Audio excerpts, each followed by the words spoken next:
Tunisia's president today suspended parliament indefinitely and fired the country's defense minister. It comes one day after he unilaterally fired the prime minister.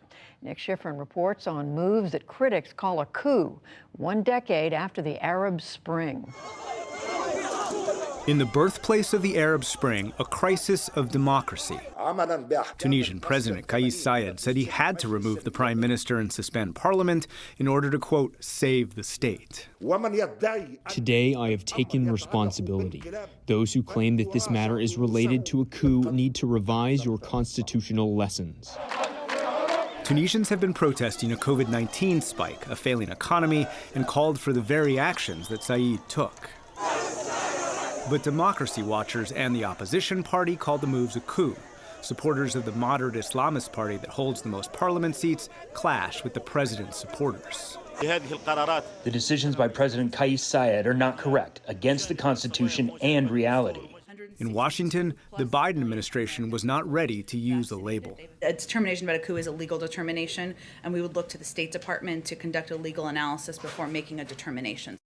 And to discuss the events in Tunisia and the U.S. response, I'm joined by Sarah Yerkes, a senior fellow at the Carnegie Endowment for International Peace. Sarah Yerkes, welcome to the NewsHour. So, was this a coup?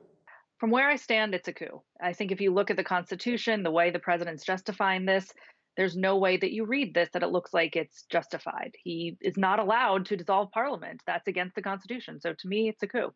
Saied is an outsider, but while he was campaigning, he did warn that he wanted a direct democracy rather than a parliamentary democracy. Do we know what his intentions are? Do we know what his goals are?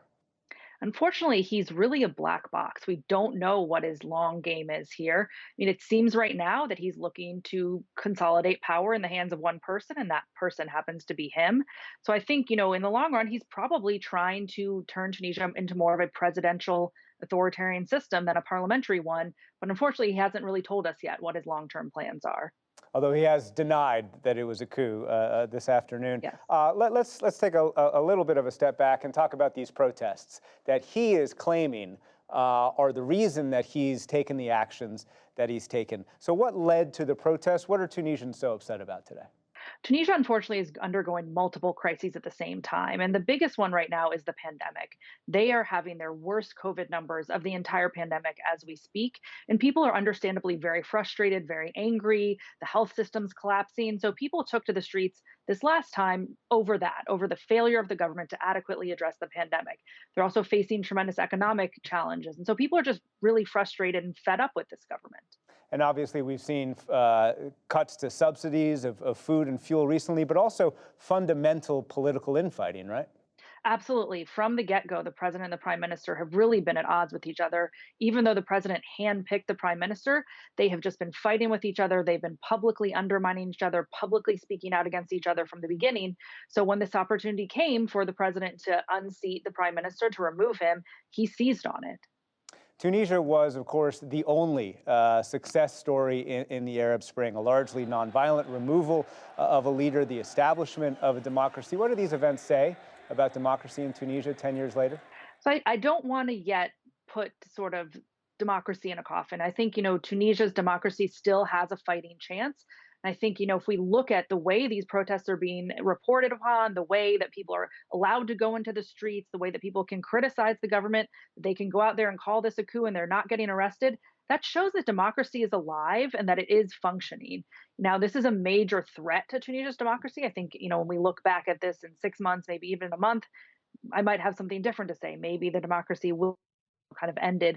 But for now, I do think that we should still consider that democracy is alive and we need to protect it. The United States, Europe, other democracies need to stand up and protect Tunisia's democracy while it is still alive. So you just said what the U.S. and Europe should do. Today, the U.S. spoke with senior Tunisian government officials, released a statement saying that no one should, quote, stifle democratic discourse or take any actions that lead to violence. What should the U.S. do? I think the U.S. should be out there making much bolder statements and, frankly, calling this a coup, as I think it is. I mean, that needs to go through the correct legal channels. But frankly, I think that, what we're seeing is that the United States is kind of biding its time. They're in a wait and see mode. They're not being forceful in condemning the actions that President Said has taken. And I think that that's a missed opportunity for this administration.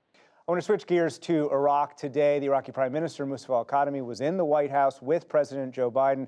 President Biden announced the end of U.S. combat mission in Iraq, but American troops have not been fighting combat in Iraq. They've been advising and assisting. Why is it important for the U.S. to make this statement politically to help the Iraqi Prime Minister? Look, I think, first of all, this fits into Biden's greater worldview and that he's trying to get the United States out of the Middle East. But domestically, for the Iraqis and for Kadhimi, I think this is helpful to him. This helps show him the United States is no longer this kind of shadow hanging over them. He's facing all sorts of pressure to get the United States out. And so I think this is a little bit of a gift that Biden is giving Kadhimi in order to help him achieve his own domestic goals. Sarah Yerkes, thank you very much. Thank you.